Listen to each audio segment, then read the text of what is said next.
Assalamualaikum warahmatullahi wabarakatuh.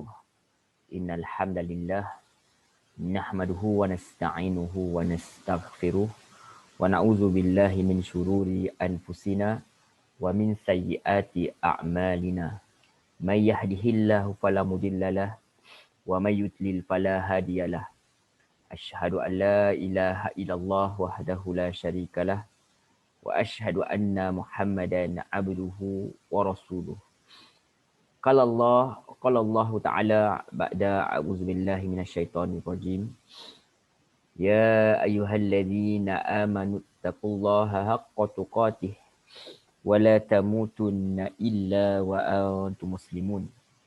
Rabbi shrah li sadri wa yassir li amri wahlul 'uqdatam min lisani yafqahu qawli. Amma ba'd. Alhamdulillah summa alhamdulillah biiznillah, dengan izin Allah Subhanahu wa taala kita dapat bertemu sekali lagi dalam pertemuan kita, dalam halaqah kita untuk kita memperbincangkan ayat-ayat yang terdapat dalam Al-Quran, insya-Allah. Apa khabar tuan-tuan, puan-puan, muslimin muslimat yang dirahmati Allah Subhanahu wa taala? Semoga berada dalam keadaan sihat sejahtera, sentiasa dilindungi, sentiasa dirahmati oleh Allah Subhanahu wa taala. Amin ya rabbal alamin. Tayyib, alhamdulillah, seperti biasa kita memohon kepada Allah SWT, kita memuji Allah SWT dengan sebanyak-banyak pujian. Dan pujian itu hanya milik dia, kerana dengan izinnya, dengan limpah kurnianya kita dapat bertemu sekali lagi. Semuanya dengan kekuatan yang datang daripada Allah SWT. Semata-mata yang kita betulkan niat kita semata-mata untuk apa? Kita pelajari Al-Quran untuk mencari keredaan dia. Bukan untuk kita bermegah-megah dengan apa pengetahuan yang kita ada, tetapi apa yang kita pelajari ini untuk menjadikan kita orang yang lebih tawadu, untuk menjadikan kita orang yang lebih tunduk dan patuh kepada Allah Subhanahu Wa Taala. Dan juga kita sebarkan ajaran ini, sebarkan apa yang kita tahu sedikit-sedikit ini. Mudah-mudahan semua umat Islam ini, semua umat manusia ini patuh, tunduk dan patuh kepada apa yang dikehendaki oleh Sang Pencipta itu sendiri, iaitu Allah Subhanahu Wa Taala. Kerana Al-Quran ini adalah manual book kita. Kita punya manual kita, kalau kita lihat kalau dalam peralatan-peralatan elektronik pun dibekalkan dengan manual dia. Bagaimana nak operate perkara tersebut, maka kita ini manusia dijadikan oleh Allah Subhanahu Wa Taala. Allah jadikan kita, maka Allah sertakan kita ini dengan apa? Dengan manual. Kita ada manual kita. Bagaimana sepatutnya kita ini berjalan, beroperasi. Kalau kereta itu sepatutnya jalan atas darat, tak bolehlah kereta itu dibawa atas air. Kalau kapal tu dia di atas air, tak bolehlah dia dibawa di atas darat. Kita ini manusia ini fitrah itu kebaikan. Kita kena Allah suruh kita minum perkara elok, makan benda yang elok, maka boleh kita makan perkara-perkara yang merosakkan akal. Misalnya kita minum arak, maka dia merosakkan diri. Jadi tak sesuai dengan fitrah asal kita sebagai manusia. Sebab tu Allah SWT telah pun kita berbincangkan sebelum ini.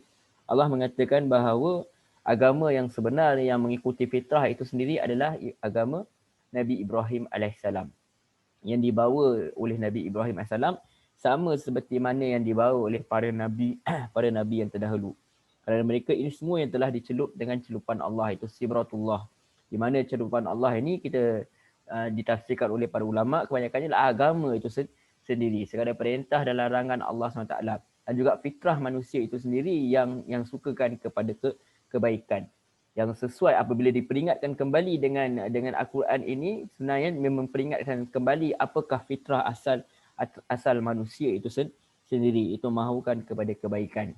Jadi mahu tunduk dan patuh kepada Allah SWT itu adalah satu kebaikan yang sangat besar. Jadi Allah SWT mengatakan bahawa berkenaan dengan para Nabi juga, mereka ini semua walaupun dibangga-banggakan dengan oleh manusia, ataupun manusia itu sendiri membanggakan dengan nenek moyang mereka, itu tapi apa saja yang telah nenek moyang mereka lakukan, itu telah berlalu. Bagi mereka, kalau itu amalan baik yang mereka lakukan, amalan baik itu untuk mereka. Kalau amalan jahat itu mereka lakukan, jadi amalan jahat itu untuk mereka. Tetapi sekarang ini ialah yang perlu dititik beratkan bukanlah apa yang telah berlalu, tetapi apa yang sekarang ni. Bagaimana manusia itu hendak meneruskan kehidupan mereka Adakah mereka hendak tunduk dan patuh kepada Allah Subhanahu Wa Taala atau sekadar mengagung-agungkan apa yang telah berlalu? Setiap orang tidak menanggung perbuatan orang lain, dia tanggung perbuatan dia sendiri. Jadi yang perlu difikirkan sekarang ialah bukan berkenaan orang yang telah berlalu. Yang orang yang lalu itu kita katakan yang baik kita ambilkan, kita jadikan tauladan, yang buruk itu kita jadikan sempadan. Itu sekadar itu kegunaan orang-orang terdahulu itu untuk kita melihat. Contohnya, ada yang baik kita ambil, yang buruk itu kita tinggalkan. Itu sebenarnya pegangan sebagai orang Islam ialah dia tidak taksub kepada mana-mana pandangan, tidak taksub kepada sesiapa pun yang dia mahu tunduk dan patuh. Kalau kita nak gunakan taksub itu hanya kepada Allah Subhanahu Wa Taala. Perasaan takjub kita, perasaan apa, semuanya balik kepada Allah Subhanahu Wa Taala. Jadi kalau kita nak ikut seseorang itu, mesti lihat kepada neraca yang mana, neraca Al-Quran dan neraca As-Sunnah. Wallahu a'lam. Jadi tanpa kita melengahkan masa, terus kita masuk kepada ayat yang seterusnya, itu ayat 142 dalam surah Al-Baqarah, insya-Allah. A'udzu billahi minasyaitonir rajim. Aku berlindung kepada Allah dengan Allah daripada godaan syaitan yang direjam. Sayaqulus sufaha'u minan nasi ma wallahum an qiblatihimul lati kanu 'alaiha. Allah Subhanahu Wa Taala berfirman dalam ayat 142 ini, orang-orang yang kurang berakal di antara manusia akan berkata. Apa yang mereka katakan, Allah SWT ceritakan kepada kita. Ma wallahum, apakah yang memalingkan mereka qiblatihum, dari kiblat mereka, allati kanu 'alaiha, yang dahulu mereka berkiblat padanya. Yang ini. Jadi kalau kita lihat adanya sebenarnya hubungan di antara ayat-ayat ini dengan ayat-ayat sebelumnya. Mana sebelum ini Allah Subhanahu Wa Taala menceritakan berkenaan dengan orang Yahudi, orang Nasrani ini, orang Arab musyrikin ini, mereka mengatakan bahawa mereka lah yang berada di jalan yang benar. Sedangkan Rasulullah SAW itu sesat. Rasulullah SAW itu berada dalam keadaan yang bingung, dalam keadaan yang salah. Tetapi apa yang Allah tegaskan sebelum ini bahawa agama yang diredai Allah itu hanyalah Islam. Bukannya agama-agama yang lain seperti mana agama yang diredai itu seperti mana yang dibawa oleh Nabi Ibrahim alaihissalam yang kalian agung-agungkan itu. Yang itu.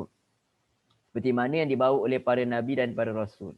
Maka diceritakan juga sebelum ini Nabi Ibrahim AS telah pun membina fondasi Kaabah itu bersama anaknya itu Nabi Ismail. Keturunan nenek moyang kepada Nabi Muhammad sallallahu alaihi wasallam itu yang kalian sendiri tentang. Jadi Allah nak kata mereka ini, jadi Allah berdatangkan cerita berkenaan kiblat ini. Allah nak bagi tahu kiblat mana sebenarnya yang sebenar yang sepatut kalian ikuti sekarang, seperti mana yang Nabi Ibrahim sendiri ikuti, dan Nabi Ibrahim sendiri itu membina fondasi Kaabah tu. Jadi di sini dikatakan berkenaan mereka ini. Mereka kata apakah yang telah memalingkan mereka, yakni orang Muslim, dari kiblat yang dahulu mereka menghadap kepadanya. Apa yang berlaku sebenarnya, kita rujuk ke dalam hadis Nabi SAW. Apa yang berlaku sebelum tu, apa yang berlaku ialah yang diriwayatkan oleh hadis riwayat Bukhari, di mana diceritakan kepada kita anil Bara'i radhiyallahu anhu. Al-Bara' radhiyallahu anhu menceritakan anna Rasulullah sallallahu alaihi wasallam ila Baitul Maqdis 16 syahra. Apa yang berlaku ialah Nabi SAW ketika berada di Madinah, baginda solat menghadap ke Baitul Maqdis selama 16 atau 17 bulan. Au 17 syahra. Sama ada 16 syahra atau 17 syahra. Dia pergi selama 16 atau 17 bulan. Ini di sini maksudnya perawi ragulah antara 16 atau 17. Tapi antara begitu. Jadi wa kana yu'jibuhu an takuna qiblatuhu qibalal bait. Padahal dalam hatinya bagi dia lebih suka kalau kiblatnya menghadap ke arah Baitullah Kaabah. Wa annahu shalla aw sallaha sallatal asri was shalla ma'ahu qaumun. Mula-mula solat baginda menghadap ke arah kiblat itu adalah solat asar dan ikut solat bersamanya satu kaum. Maksudnya start balik Nabi SAW ni kembali menghadap kepada kiblat ke Madinah Haram ini adalah pada waktu asar. Dan ikut solat bersamanya adalah satu kaum dia. Jadi apa yang berlaku ialah sebelum kita habiskan hadis ini, apa yang berlaku ialah sebelum ini Rasulullah SAW dikatakan dalam tafsir, dikatakan bahawa apabila Rasulullah SAW, ketika Rasulullah berada di Masjidil Haram dulu, di Mekah, Rasulullah SAW dia solat menghadap ke arah Kaabah, tapi dalam masa yang sama menghadap kepada Baitul Muqaddis. Ini kiblat. Kita ada dua kiblat. Kiblat yang mana? Kiblat pada Nabi. Ada pada Nabi yang menghadap ke dulu, pada Nabi yang dahulu menghadap ke Baitul Muqaddis dan kemudian menghadap kepada Masjidil Haram ni. Jadi nak tunjuknya adanya kaitan rapat kita ini dengan Bani Israel itu sendiri. Kita tahu kan cahaya ini datang daripada dua jalur yang paling besar ialah Bani Israel dan Bani Ismail. Kedua-duanya adalah Islam. Jadi Rasulullah mengikut perintah Allah SWT, jadi apa dia menghadap di Mekah, baginda menghadap kepada dua kiblat sekali serentak. Tetapi apabila baginda berada di Madinah, apabila baginda berada di Madinah, sebelum ni di Mekah boleh hadap dua kiblat, baginda tak dapat melakukan perkara tersebut, kemungkinan kerana geografi di situ tidak ke arah itu tidak sama. Apabila dia menghadap ke Masjidil Aqsa, tidak mampulah dia untuk menghadap kepada Mekah tu.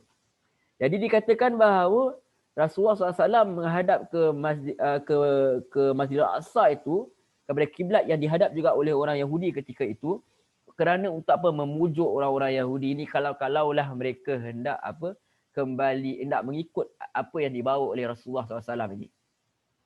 Maksudnya kalau mereka nak buka hati mereka kata, wah, Rasulullah SAW juga sebenarnya menghadap kepada kiblat kita. Maka tentu saja dia sebenarnya membawa ajaran yang benar. Dia ini menghormati nabi-nabi kita. Itu harapannya. Mudah-mudahan dengan titik persamaan itu membawa kepada mengikut perkara yang satu. Menyembah hanya Allah SWT dan tidak mensyirikkan Allah SWT dengan segala sesuatu dan mengikut syariat yang terakhir ini, yang melengkapkan ajaran-ajaran yang terdahulu, yang membenarkan kitab pada Nabi dan kitab-kitab yang terdahulu, melengkapkannya dengan syariat yang terakhir ini. Tetapi apa yang berlaku menyebabkan mereka ini bertambah keras hati, sombong, bongkak, dan mereka seolah-olah mereka mengatakan bahawa lihat, Muhammad juga turut menghadap kepada kita. Kata bawa ajaran yang benar tapi dia ikut ajaran kita juga. Kata bawa ajaran Nabi Ibrahim, kata Nabi akhir zaman tapi masih lagi mengikut kiblat kita. Jadi ini menyebabkan mereka bertambah sombong, bangga dan sombong. Maka dipalingkan semulalah kembali dengan izin Allah SWT seperti mana yang Rasulullah SAW mahu, iaitu apa? Itu kembali menghadap ke Masjidil Haram. Ini menyebabkan ada di antara golongan mereka mengatakan bahawa apakah yang telah memalingkan mereka ni daripada kiblat dahulu yang mereka menghadap ni? Dah murtad ke? Dah kembali kepada ajaran orang-orang Arab jahiliah ke?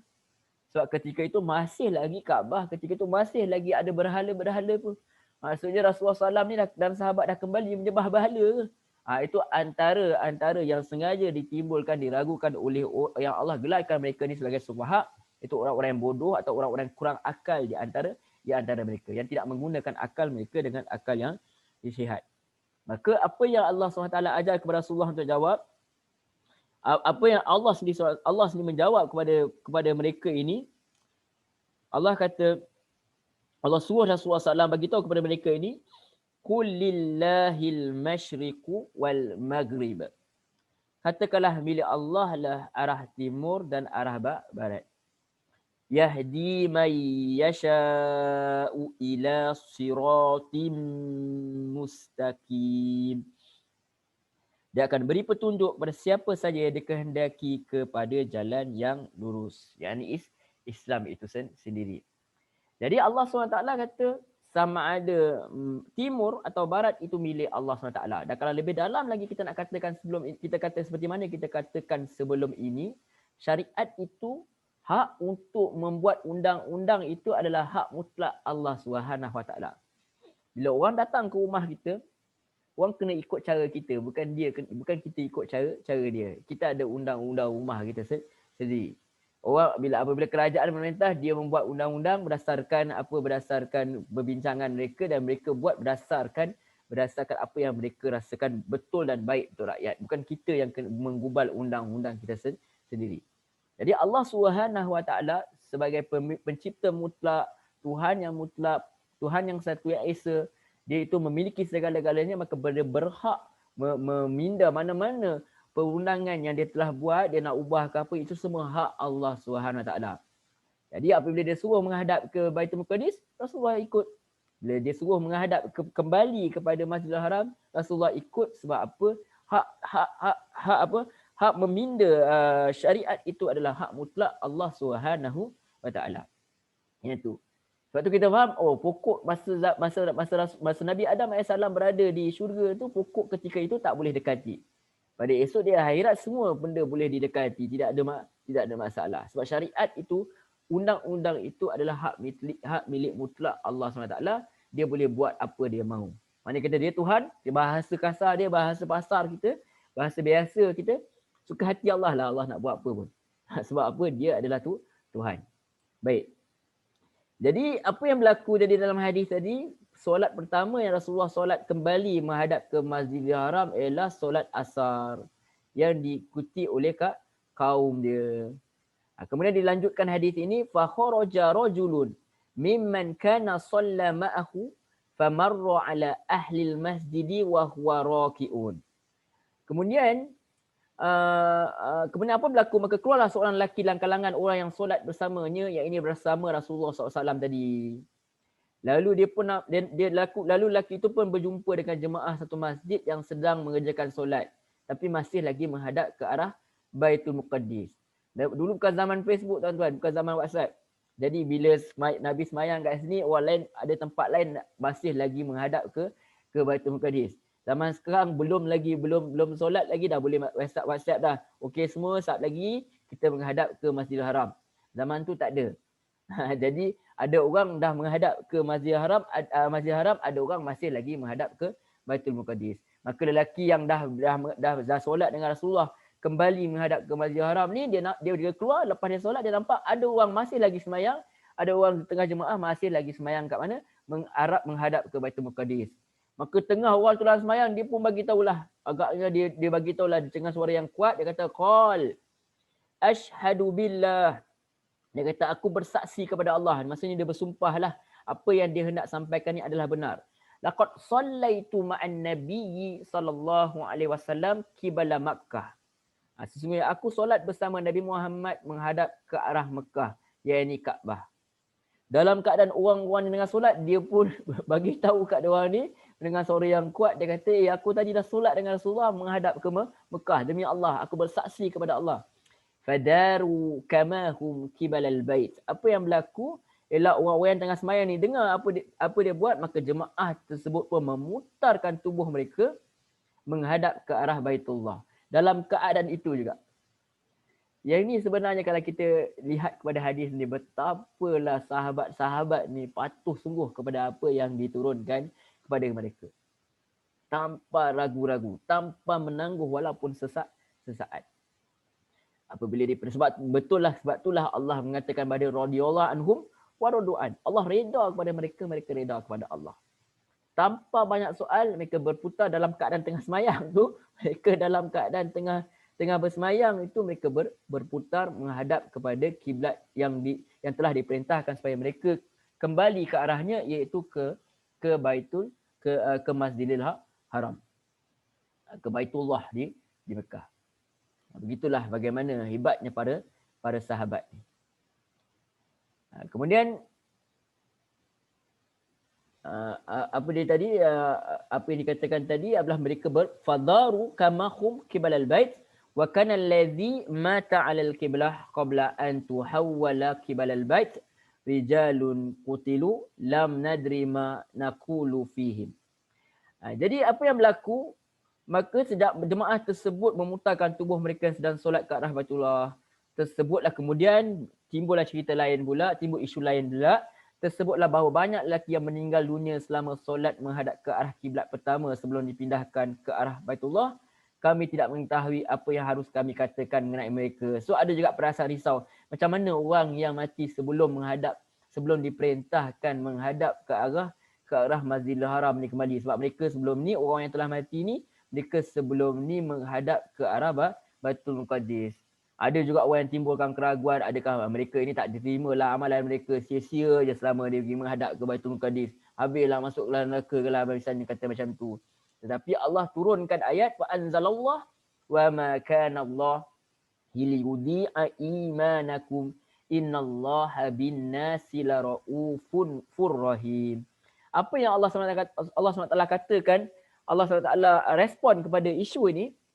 Dan Allah SWT kata Allah tidak akan menyia-nyiakan iman kamu. Sesungguhnya Allah SWT maha pengasih lagi maha penyayang kepada manusia. Surah Al-Baqarah, surah kedua ayat 143. Ini yang kata Allah kata yang sebelum ini, ayat-ayat sebelum ini. Apa yang telah berlaku itu, yang berlalu itu, apa yang telah dilakukan umat-umat terdahulu. Itulah umat-umat yang terlalu. Baginya apa yang telah mereka usahakan. Maksudnya Allah tak sia-siakan langsung apa yang telah berlaku dahulu. Allah tak sia-siakan langsung orang yang mengikut syariat yang terdahulu. Ini sebenarnya teguran kepada orang Yahudi dan Nasrani juga. Sebab mereka risau sungguh nak tinggalkan nenek moyang mereka ni. Seolah-olah mereka merasakan bahawa kalau tinggalkan, seolah-olah apa yang telah mereka lakukan, nenek moyang mereka lakukan dulu, sia-sialah. Sedangkan Allah kata Allah itu maha melihat. Allah tak akan sia-siakan iman kamu. Kalau betul kalian mengikut syariat yang terdahulu sebelum datangnya syariat yang akhir zaman ini, maka kalian diterima. Kalian Islam. Kalian telah tunduk dan patuh kepada Allah SWT. Seperti mana yang Rasulullah SAW ni, sahabat-sahabat yang meninggal sebelum kembalilah syariat itu untuk menghadap ke Masjidil Haram, iman mereka diterima, amalan mereka diterima kerana Allah tu maha pengasih lagi maha penyayang. Sebab yang menghadap itu dulu pun, siapa yang suruh? Allah SWT yang suruh. Jadi tidak ada masalah atas perkara itu langsung. Wallahu a'lam. Sebab tu apabila bila Allah memerintahkan kepada malaikat dan siapa saja yang berada dengan mereka ketika itu, sujudlah kepada Nabi Adam, sujud, maka manusia tetap sujud. Malaikat sujud. Sebab apa? Ini bukan soal menyembah Adam, tapi ini adalah perintah Allah SWT untuk sujud hormat kepada Adam AS. Iktiraf dia sebagai khalifah di muka bumi. Jadi apabila iblis itu, dia tak tentang Allah. Sebenarnya dia tentang untuk tidak mahu sujud kepada Nabi Adam. Tapi apabila menentang suruhan Allah SWT, maksudnya secara langsung dia telah menentang Allah SWT. Kita tak puas hati dengan satu syariat sahaja, maksudnya kita telah menentang Allah SWT. Wallahu a'lam. Baik. Kemudian Allah kata apa? Yahdi man yasha'u ila siratim mustaqim. Dan Allah tu bagi petunjuk pada siapa saja untuk dia mengikuti jalan yang lurus. Jadi apa saja yang syariat yang Allah tunjukkan, siapa ikut maka itulah jalan yang sebenarnya. Yang mana kita diajar untuk minta itu, tunjukilah kami jalan yang lurus. Jalan yang mana? Jalan yang diikuti oleh para nabi, para rasul, para syuhada. Dan tentu saja jalan yang ditunjukkan dalam Quran dan as-sunnah. Wallahu a'lam. Kemudian kita teruskan ayat 143. Di mana Allah mengiktiraf umat Muhammad SAW dan siapa sahaja yang mengikuti Rasulullah SAW, maka dia termasuklah sebagai orang yang umat Nabi Muhammad SAW.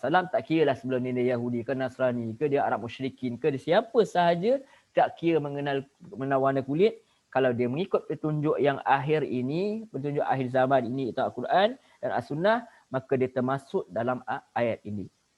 Allah Subhanahu Wa Taala berfirman dalam ayat 143.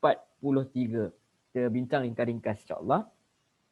Wa kadzalika ja'alnakum ummatan wasatan litakunu syuhada'a 'alan nas wa yakuna ar-rasulu 'alaikum syahida. Wa ma ja'alna al-qiblata. Okey, ini tunggu dulu sebentar lagi insya-Allah. Jadi apa yang Allah SWT katakan, wa kadzalika ja'alnakum ummatan wasata. Dan dengan demikian itu kami telah menjadikan kamu umat pertengahan.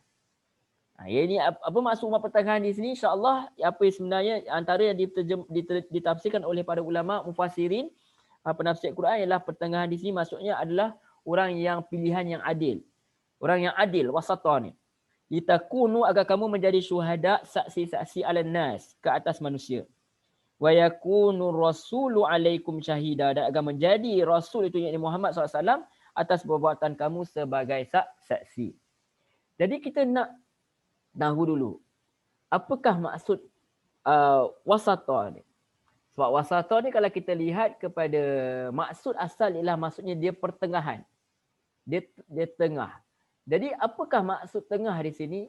Adakah maksudnya bila 50-50 lah? Maksudnya 50 jahat, 50 baik ke? Ataupun 50 dunia ke, 50 akhirat ke? Atau bagaimana? Apakah maksud wasat itu sendiri? Jadi apabila kita lihat kepada tafsiran para ulama, bila kita katakan wasat ini, umat wasatan, umat pertengahan ini, kita boleh katakan dia sebagai umat yang moderate. Umat yang pertengahan, umat yang sederhana. Di mana dalam Islam itu sendiri, Islam melarang manusia itu bersifat melampau. Wulu. Di mana Rasulullah SAW bersabda dalam satu hadis, Iyyakum wal wuluwa fid din. Jauhkanlah diri kalian daripada wulu. Maksudnya berlebihan dalam agama. Fa innama ahlaka man kana qablakum al-wulu fid din. Kerana sungguhnya sikap wulu ini telah membinasakan orang-orang sebelum kalian. Hadis yang diriwayatkan oleh banyak juga yang imam-imam yang riwayatkan iaitu hadis riwayat Ahmad, An-Nasa'i, Ibnu Majah, Ibnu Khuzaimah dan lainnya. Wallahu a'lam. Baik. Jadi apabila kita katakan umat wasata di sini, umat pertengahan di sini, maka umat ini adalah umat yang tidak meninggalkan, walaupun dia mengikuti dunia tapi dia tidak meninggalkan akhirat. Ataupun walaupun dia mengikuti jalan ke akhirat tetapi dia tidak meninggalkan dunia. Di mana Allah Subhanahu Wa Taala sendiri menjelaskan bahawa dunia ini ada dia punya bahagiannya. Tapi kita kena faham bukanlah maksudnya apabila seimbang, bila seimbang betul. Dunia pun banyak ni, akhirat pun banyak ni. Jadi itu kata dia ada penimbang, dia ada neraca penimbang. Jadi apabila dia ada neraca penimbang, dia boleh menimbangkan di mana yang sepatutnya dia perlu lebihkan, dia lebihkan. Sebab tu konsep keadilan dalam Islam kita kena faham, apa itu konsep keadilan? Keadilan bukan bermaksud sama rata, bukan. Kalau kita ada 3 orang anak misal, satunya bayi lagi. Okay, satu lagi sekolah rendah. Satu lagi di universiti. Kalau kita bagi amount duit sebanyak ini misalnya, kita bagi 100 kepada budak yang di universiti ke 300 ke misalnya, untuk perbelanjaan bulanan dia misalnya, takkanlah kita nak bagi yang baby tu 300 juga, bagi sekeping macam tu, selubuk macam tu juga. Satu sebiji tu duit macam tu, ambil ni, belanja. Baby tu kata apa dia? Dia pun tak faham. Kalau dia koyak duit tu pada muka. Kalau macam tu, seolah macam tu. Jadi konsep keadilan itu bukan bermaksud sama rata, bukan. Keadilan itu adalah meletakkan sesuatu itu betul pada tempat dia. Itu kata wasati. Wasati itu dia tidak melampau dalam pertimbangan dia. Dia tahu benar bagaimana untuk menggunakan keadilan yang dia telah diberikan kepada dia. Itu kata seimbang. Itu kata pertengahan. Jadi kita tidak seperti mana setengah-setengah orang Nasrani misalnya, apabila dia mengagungkan Nabi dia mengagungkan berlebihan sangat sehingga mengangkat Nabi dia menjadi Tuhan. Orang Islam tak macam tu. Itu kata dia ada penimbang, dia ada neraca dia. Dia boleh menilai di antara mana yang baik dan yang buruk. Kita ada furqan kan, furqan itu apa? Membezakan, memberi kemahiran kepada manusia, keupayaan kepada manusia untuk membezakan antara yang hak dan antara yang batil. Itu umat pertengahan. Dia tidak condong kepada mana-mana bangsa, dia tidak condong kepada mana-mana. Dia memang betul-betul steady lah, stabil begitu. Maksudnya dia tidak cenderung ke mana-mana, dia tidak taksub kepada mana-mana, melainkan dia hanya mencari keredaan Allah Subhanahu Wa Taala. Adil benar umat Rasulullah sallallahu alaihi wasallam, umat akhir zaman ini. Sebab itu Islam itu tidak mewakili mana-mana bangsa, siapa saja terbuka untuk agama ini. Wallahu a'lam. Kalau kita lihat kepada orang Bani Israel pada zaman Nabi Musa AS itu sendiri, apabila diperintahkan kepada mereka suatu perkara, banyak sekali soalnya. Disuruh sembuh lembu betina, ditanya banyak soalan. Maka mereka tidak mengikut, mereka melampau dalam menanggapi suatu perintah Allah Subhanahu Wa Taala. Jadi kalau kita lihat dalam tafsir dan di karangan tafsir Asadi misalnya, dia kata berkenaan dengan umat pertengahan ini, pertengahan bermakna pertengahan terhadap para nabi. Di antara orang-orang yang melampaui batas terhadap mereka seperti Nasrani, dengan orang yang berpaling daripada mereka seperti Yahudi. Orang Nasrani ni ikut nabi dia sampai angkat jadi Tuhan, dan sebahagian mereka. Orang Yahudi ini terlampau bangga sangat dengan bangsa mereka sehingga menolak nabi-nabi yang lain. Dia tolak Nabi Isa. Dia tolak Nabi Muhammad sallallahu alaihi wasallam. Itu dia. Jadi pertengahan ini maksud tidak berlebihan seperti mana orang Yahudi dan juga seperti mana orang Nasrani dan orang-orang yang seperti mereka. Sebab tu awal-awal kita minta apa? Minta petunjuk Allah, bukannya jalan-jalan yang Allah murka dan bukannya jalan-jalan orang yang sesat. Itu sebenarnya yang kita nak lihat kepada maksud sebenar umat pertengahan ini.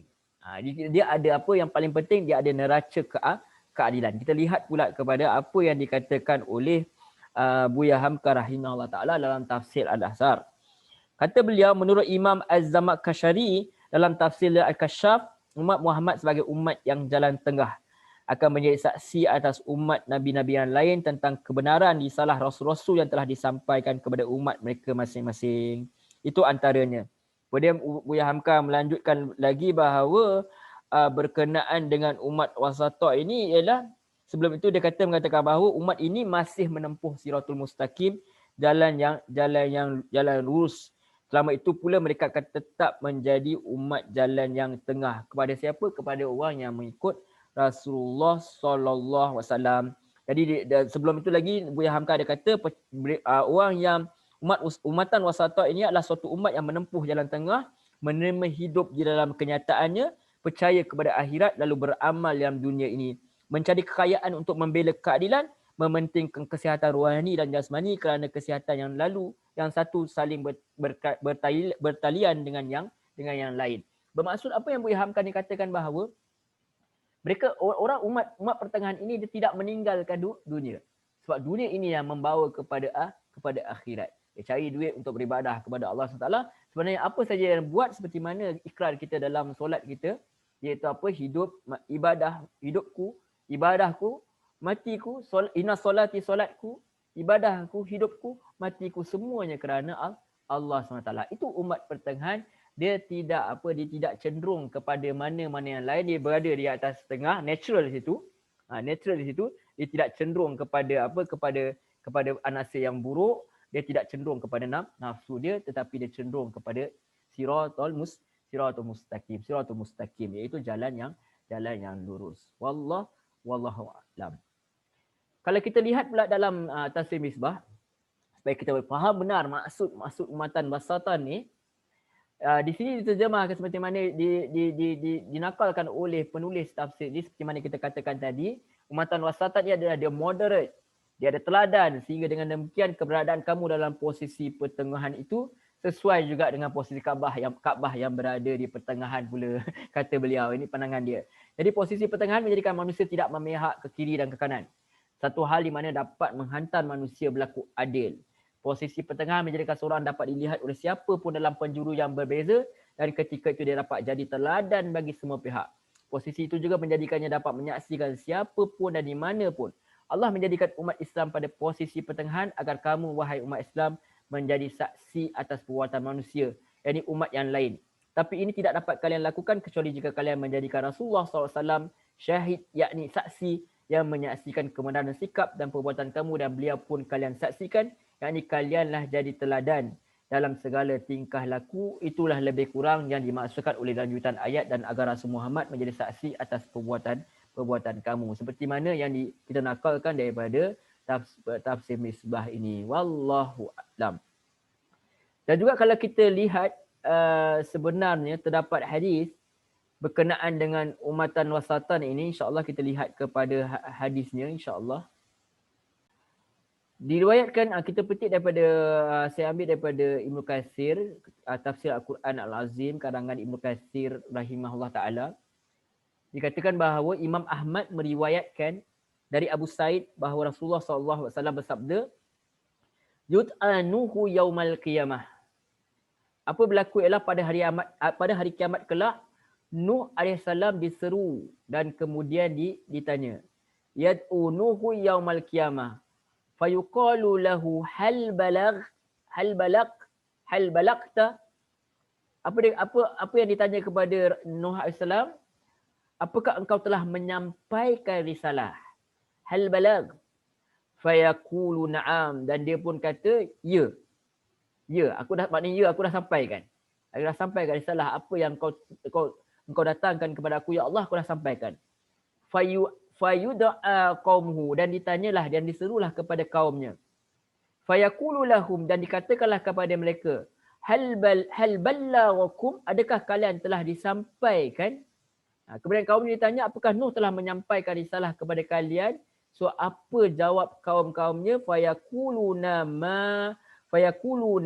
ma atana min nadhirin wa ma atana min ahadin. Jadi kaum Nabi Nuh yang ingkar ini, dia kata apa? Tidak ada. Mereka pun jawab, tak ada pemberi peringatan, tak ada seorang pun yang datang kepada kami. So dia dustakan apa yang Nabi Nuh bawa. Dia nak selamatkan diri mereka, yang kata tak ada satu pun tak datang. Seorang pun tak datang. Maksudnya tak ada apa pun. Ditanyakan kepada kaum Nabi Nuh ini. Fayaqulu Muhammad, fayaqulu Nuh man, kemudian ditanyakan, fayaqulu li Nuhin man yashhadu laka. Maka Allah SWT sedang mengadili perkara ini. Allah tanya kepada Nabi Nuh, siapa yang dapat memberikan kesaksian untukmu? Maksudnya siapa yang nak boleh bela kau ni? Kau cakap kau dah sampaikan, tetapi kaum kamu kata kamu belum sampaikan. Walaupun Allah mengetahui segala-galanya, ini menunjukkan bahawa Allah itu adil. Allah itu adil, Allah betul-betul mengadilinya walaupun Allah dah tahu. Kemudian Allah tanya kepada Nabi Nuh, siapa man yashhadu lak? Siapa nak jadi bersaksi kepada kamu ni? Kemudian Nabi Nuh pun jawab, fayaqulu Muhammadun wa ummatuh. Dan dia kata bahawa Muhammad dan juga umat dia. Yang itu boleh bantu aku. Yang itu boleh jadi saksi aku. Allahu Akbar. Macam mana kita boleh jadi saksi kepada Nabi Nuh AS ni, sedangkan kita tak pernah pun duduk kenal pun tak. Tahu nama je. Itulah Al-Quran. Bila kita membaca Al-Quran, sebenarnya kita bukan sekadar membaca seperti mana kita baca buku-buku cerita. Kita katakan apabila kita baca Al-Quran adalah sebenarnya kita sedang berada dalam Al-Quran, kita sedang berada dalam peristiwa itu. Bila Allah kita bawa, kita melihat Nabi Nuh, kita sebenarnya sedang sama-sama merasai perjuangan Nabi Nuh AS. Sebab tu orang yang faham Quran dia boleh menangis. Dia boleh rasa Nabi Yusuf itu bagaimana seolah-olah dia bersama Nabi Yusuf itu dalam penjara, dalam perigi itu dibuang oleh abang-abang dia, dikhianati oleh saudara sendiri. Itu sebenarnya. Al-Quran tu kita kata mengembara dalam Al-Quran ni, seolah-olah kita menaiki mesin masa, kita pergi ke dalam neraka. Kita tak mau masuk ke neraka, so kita lalu dulu sekarang. Sekarang kita masuk dulu. Apa dalam Quran ni kita masuk, kita rasai betul. Inilah azabnya, teruknya. Tak nak aku masuk dalam keadaan dia. Tak nak aku masuk dalam neraka. So kita jadi saksi sebab apa? Kita baca Al-Quran. So Al-Quran ini suatu perkara yang benar. Bukan kita baca sekadar seperti mana kita baca novel atau kita baca buku-buku cerita. So Allah kata apa? Nabi Nuh kata Muhammadun wa ummatuh. Muhammad dan umat dia boleh jadi. So qala fadzalika qawluhu wa kadzalika ja'alnakum ummatan wasata. Qala wal wasatul adl wal wasatul adl. Apa itu? Apa Nabi kata? Nabi kata itulah. Kemudian itulah seperti mana yang dikatakan, demikian itulah firman Allah SWT. Wa kadzalika ja'alnakum ummatan wasata, dan demikianlah kami telah menjadikan kamu umat Islam yang adil dan pilihan. Di sini Nabi Muhammad SAW menafsirkan sendiri Al-Quran. Itu kata kalau kita nak tafsir Al-Quran, kita lihat Quran dengan Quran atau kita lihat Quran dengan hadis. Lihat sebab Nabi tu orang yang paling faham Quran, so dia boleh tafsirkan apa maksud sebenar. Jadi wal wasatul adil ni di sini maksudnya adalah umat yang adil. Jadi umatan wasata ditafsirkan oleh Nabi SAW itu sendiri sebagai umat yang adil. Fatud'auna fatashhaduna lahu bal balagh summa ashhadu alaikum. Lalu kalian diseru dan diminta memberi kesaksian bagi Nuh mengenai penyampaian risalah, kemudian aku pun memberi kesaksian atas diri kalian. Hadis ini diriwayatkan oleh Bukhari, At-Tirmizi, An-Nasa'i dan Ibnu Majah. Allahu Akbar. Demikianlah Allah menjadikan manusia ini sebagai apa? Apabila dia membaca Al-Quran ini, dia telah mempercayai bahawa semua ini benar datang daripada Allah SWT, sehingga kan dia bukan sekadar membaca, ilmu itu ada manfaatnya, bukan saja di dunia sebenarnya, ilmu itu nanti akan menjadi saksi kelak kepada para Nabi dan para Rasul yang telah menyampaikan risalah ini, dan Nabi Muhammad akan bersaksi bahawa kita adalah umat yang telah mempercayai risalahnya. Wallahu a'lam. Baik. Sangat menarik tuan-tuan dan puan muslimin muslimat yang dirahmati Allah Subhanahu taala. Bila kita tahu perkara ini, maka tidaklah kita sekadar membaca Al-Quran ni dengan lagunya, dengan taranumnya, dengan tajwid yang betulnya. Tapi yang lebih penting daripada itu ialah kita faham kita ada tanggungjawab yang sangat besar. Kita baca Al-Quran ni adalah apa sebenarnya kita untuk menjadi umat yang benar-benar adil, yang di mana kita menerima semua para nabi dan para rasul tanpa meninggalkan satu. Saya tertarik sebenarnya, saya pernah lihat dalam YouTube dulu. Cat Stevens, Yusuf Islam. Dia dekat Kanada kalau tak silap, dalam temu ramah dia, orang tanya dia, orang tu barangkali Kristian, orang Kristian barangkali. Dia tanya, kenapa kamu memilih Islam? Lihat bagaimana orang pintar jawab. Dia tak jawab directly, dia kata sebab kamu semua ni sesat. Dia tak cakap macam tu, kalau tidak tentu dia halau keluar daripada studio. Tapi apa yang dia kata dengan penuh hikmah sekali, dia kata apa? Dia kata sebab dalam Islam tu ada semua nabi. Jadi aku tak perlu nak pilih mana-mana agama, aku pilih agama ni senang. So aku dapat semua nabi sekali. Lebih kurang macam itulah maksud dia. Jadi itu umat yang adil. Dia tidak cenderung ke mana-mana perasaan sendiri macam kita cari orang Melayu misal. Tak naklah terima Nabi Muhammad sebab dia bukan orang Melayu. Tak boleh macam tu. Jadi kita tidak memilih-milih. Yang kita ikut hanyalah Allah Subhanahu wa taala. Baik. Jadi Allah kata wa kadzalika ja'alnakum ummatan wasata. Demikianlah kami telah jadikan kamu umat pertengahan, yakni umat yang adil. Litakunu syuhada'a 'alan nas, agar apa kamu menjadi saksi-saksi ke atas perbuatan manusia, wa yakunu rasulu 'alaikum syahida, dan agar menjadi Rasul Muhammad itu atas perbuatan kamu sebagai saksi. Kita saksi kepada para nabi, dan Rasulullah sendiri akan bersaksi bahawa kita ada dalam pihak yang benar. Wa ma ja'alnal qiblata allati kunta 'alaiha illa lina'lama man yattabi'ur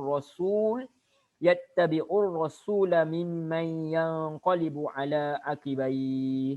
Atau Allah SWT jelaskan apa tujuan sebenarnya pengalihan kiblat ini. Daripada Masjidil Haram ke Masjidil Aqsa, daripada Masjidil Aqsa kembali kepada Masjidil Haram. Apakah tujuan semua ni? Kata Allah SWT, kami tidak memerintahkan engkau wahai Muhammad berkiblat dahulunya, yakni ke Baitul Maqdis. Kemudian kami perintahkan supaya berkiblat ke Kaabah, kerana apa? Melainkan untuk kami menguji bagi menzahirkan siapa di kalangan kamu yang benar-benar mengikuti Rasul dan siapa yang berpaling ke belakang. Inilah. Ini kita kena balik kepada surah Al-Mulk tu, di mana Allah tak jadikanlah mati dan hidup ni melainkan sebagai ujian untuk apa? Menguji manusia itu siapakah yang ahsanu amala, yang terbaik amalan dia. Sebila Allah kata apa? Hamba, Nabi Muhammad SAW seorang hamba. Sebab tu Allah panggil dia hamba. Hamba ni dia kalau dalam manusia, kalau dalam status kita kat dunia ni, hamba ni paling low lah. Tapi di sisi Allah, hamba tu paling tinggi. Sebab tu Allah panggil Nabi ni hamba. Sebab dia apa saja yang Allah kata dia ikut. Sebab tu apabila dia sebenarnya bila dia menghadap ke sebentar lagi akan dinyatakan, menghadap ke Baitul Maqdis tu, orang duk ejek-ejek ke dia, orang Yahudi duk ejek-ejek dia. Jadi dia mandang ke langit berkali-kali, mendongak-dongak berkali-kali. Tapi tak dinyatakan dia di mulut tu. Kenapa gitu? Kenapa tak nyata? Sebab kalau nyata di mulut seolah-olah dia menentang. Sebab apa dia simpan dalam hati lah. Sebab apa yang dalam hati itu tidak dihukumkan. Iaitu Nabi itu bagaimana dia jaga betul dengan Allah Subhanahu Wa Taala. Allah Akbar. Semoga Allah bagilah cebisan-cebisan apa yang Nabi rasa, perasaan ini kepada kita lah. Supaya kita jadi orang yang benar-benar hendak menurut perintah Allah SWT dan menjauhi larangannya. Begitu juga kepada cucu cicit kita. Begitu kepada siapa sahaja yang ada di keliling kita yang kita kenal tak kenal, yang semuanya agak-agak mengikut petunjuk Allah SWT. Jadi apa yang dijadikan ini sebagai ujian? Nak lihat siapa yang betul-betul masih bertahan dengan Rasulullah SAW atau melarikan dia atau termasuk dalam golongan orang munafik sebenarnya yang berpura-pura beriman. Wa in kanat lakabiratan illa 'alal ladzina hadallah. Dan sungguh dia peliharaan kiblat ini adalah sungguh berat kecuali kepada orang-orang yang diberi petunjuk pada Allah SWT. Bayangkan kita daripada Mekah bersama Rasulullah sampai kat Mekah, kita duk menghadap ke Mekah selama ni, tiba-tiba kena hadap ke Baitul Maqdis. Ini dah langgar kiblat nenek moyang kita ni. Di situ dah ada jahiliah kat situ. Betul ke ikut Rasulullah ke selama ni sebab apa? Sebab nak ikut nenek moyang punya kiblat.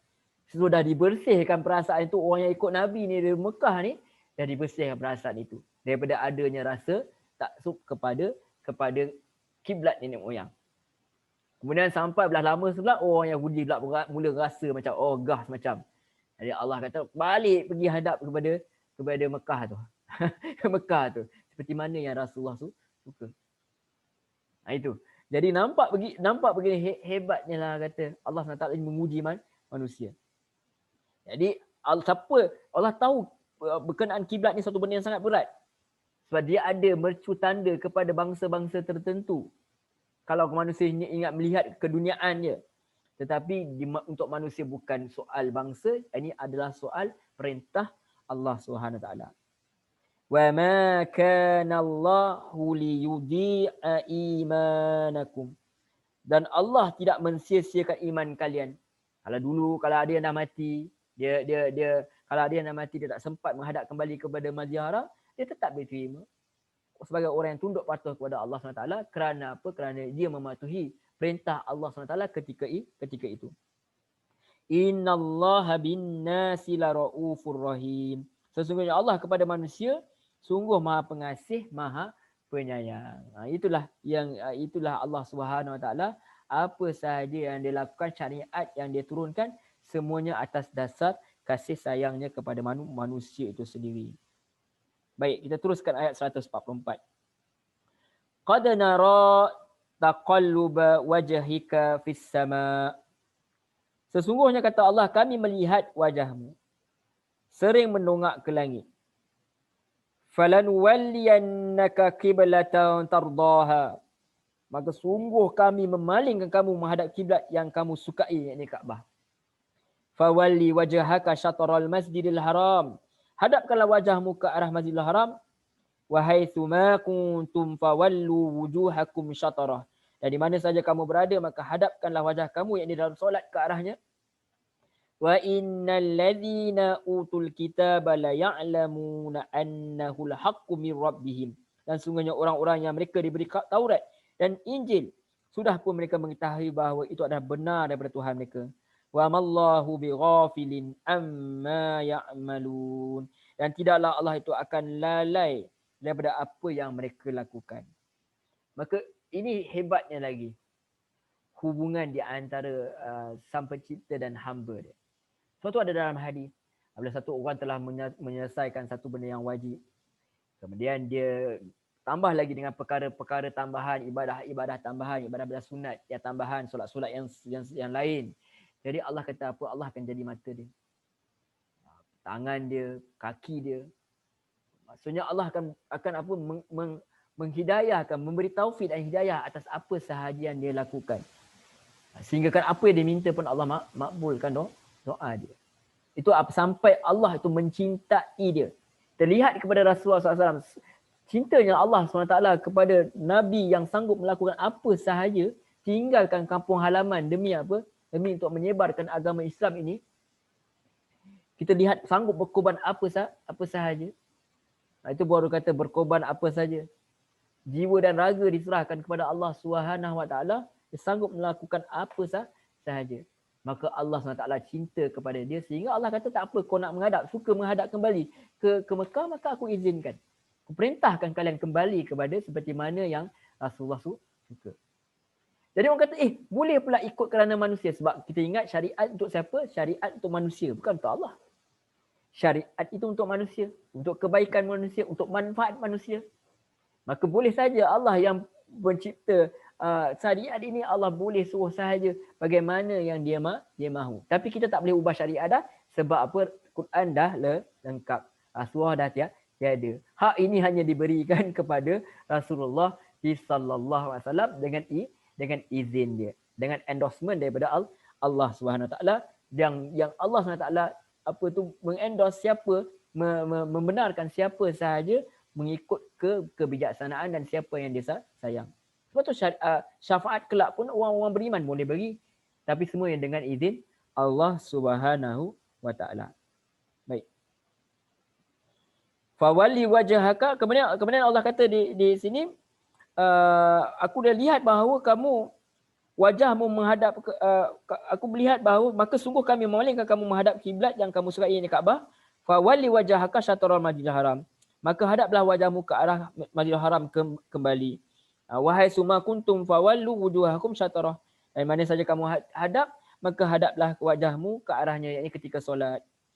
Wa innal ladzina utul kitaba la ya'lamuna annahu al-haqqu min rabbihim. Dan orang-orang yang sesungguhnya orang-orang yang diberi kitab Taurat, Injil, sungguh mereka mengetahui bahawa ini adalah benar daripada Tuhan mereka. Walaupun mereka mengejek-ngejek, mereka cuba menimbulkan keraguan, jangan risau ya Muhammad sallallahu alaihi wasallam, jangan risau bahawa sebenarnya mereka tahu apa yang diperintahkan ini benar. Sebab berkenaan menghadap kiblat ke Kaabah ini sebenarnya dah ada dah pun dalam kitab mereka. Cuma mereka sahaja berpaling kerana apa? Kerana ada sombong dan ada rasa hasad dan dengki. So ulama-ulama mereka telah menyelewengkan kitab-kitab mereka atau dilarikan kefahaman itu. Wa mallahu bighafilin amma ya'malun. Dan tidaklah Allah akan lalai daripada apa yang mereka lakukan. Sama ada daripada kalangan orang yang mengikuti agama Allah ataupun orang yang berpaling ataupun setelah mereka itu mengubah ayat-ayat Allah, semua itu Allah ketahuinya. Baik. Kita teruskan secara ringkas-ringkas ayat yang terakhir yang nak kita bincangkan hari ini insya-Allah. Walain ataita alladzina utul kitaba bikulli ayatin ma tabi'u qiblata. Dan walaupun engkau Muhammad memberikan semua ayat keterangan kepada orang-orang yang diberi kitab itu, mereka tidak akan menurut kiblatmu dan kau pun tidak akan mengikut kiblat mereka. Wama anta bitabi'in qiblatahum. Jadi Allah kata, walain ataita alladzina utul kitaba bikulli ayatin ma tabi'u qiblatak. Dan sungguh jika kamu berikan kepada orang-orang yang mereka diberi yakni Taurat ini, dengan setiap ayat mereka tidak mengikuti, mereka tidak akan ikut kiblat kamu. Wa ma anta bitabi'in qiblatahum, dan kalian pun tak akan ikut dah kiblat mereka. Wa ma ba'duhum bitabi'in qiblata ba', dan tidak pula sebahagian daripada Yahudi akan mengikuti kiblat sebahagian yang lain.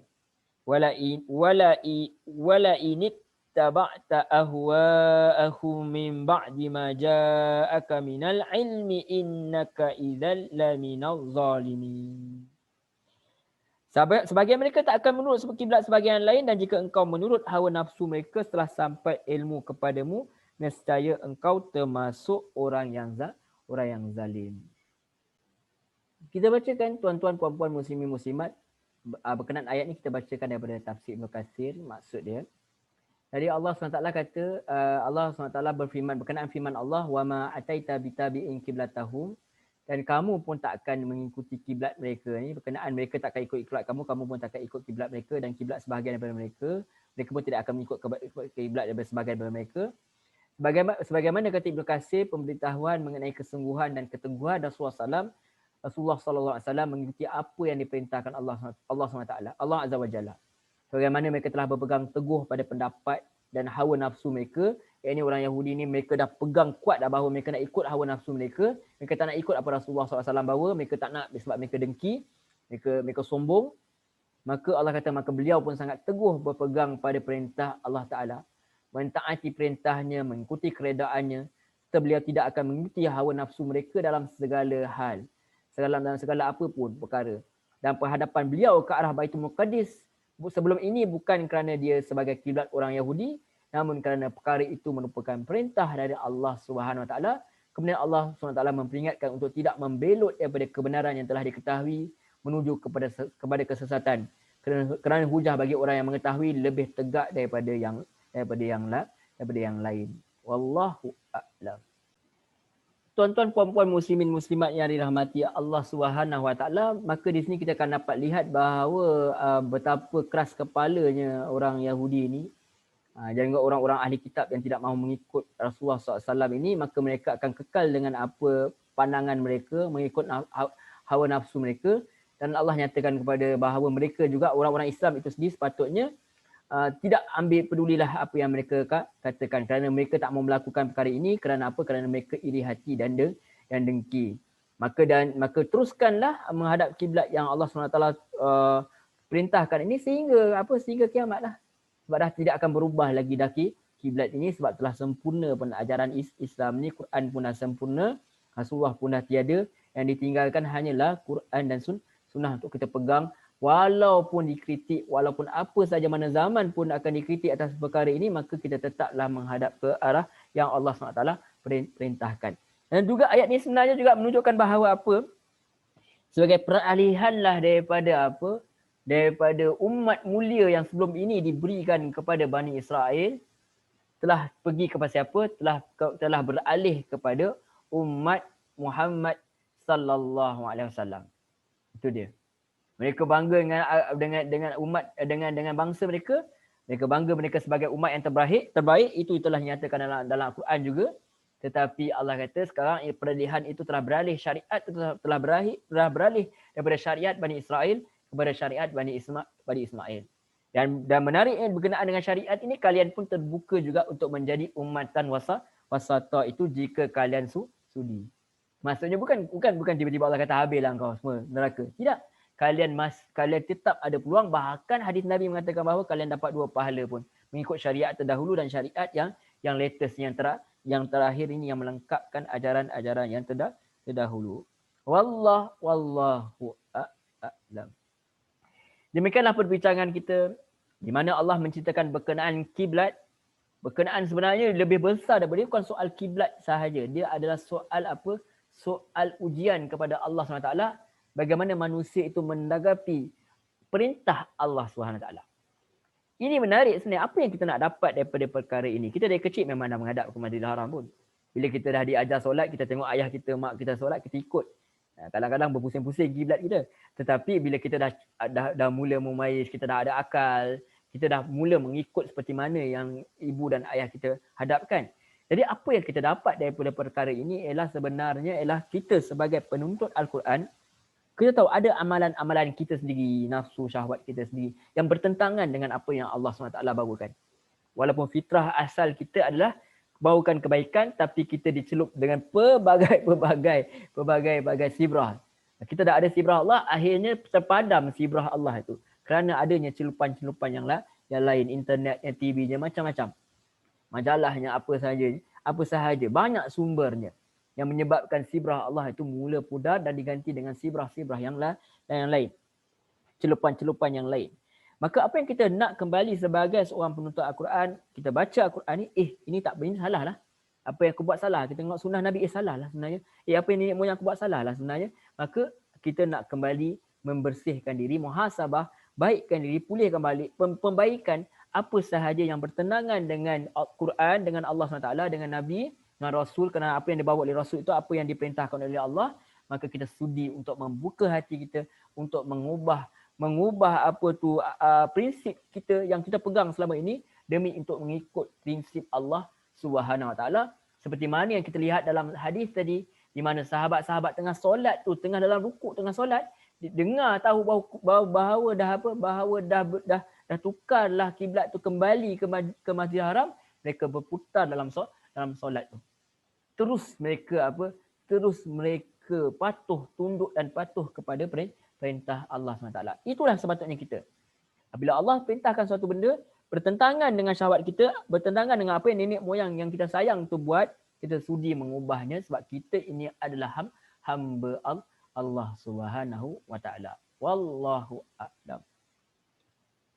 Demikian saja tuan-tuan puan-puan muslimin muslimat yang dirahmati Allah Subhanahu wa taala, perbincangan kita, perkongsian kita yang tidak seberapa ni, biasa-biasa saja.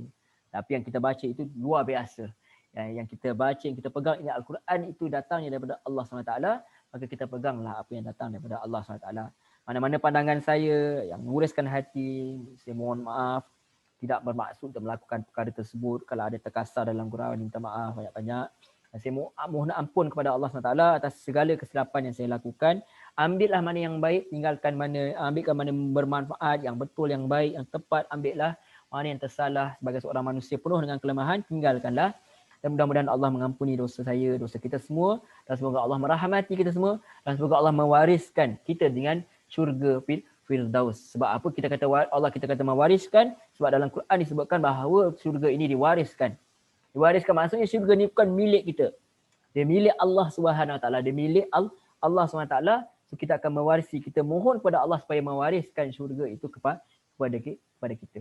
Macam harta kan, kita dapat harta mak ayah ke apa semua, kita tak berusaha pun. Kita dapat daripada mak ayah kita. Tetapi begitu jugalah Allah SWT. Kita tak usaha apa-apa untuk dapat syurga. Syurga itu bukan hak kita.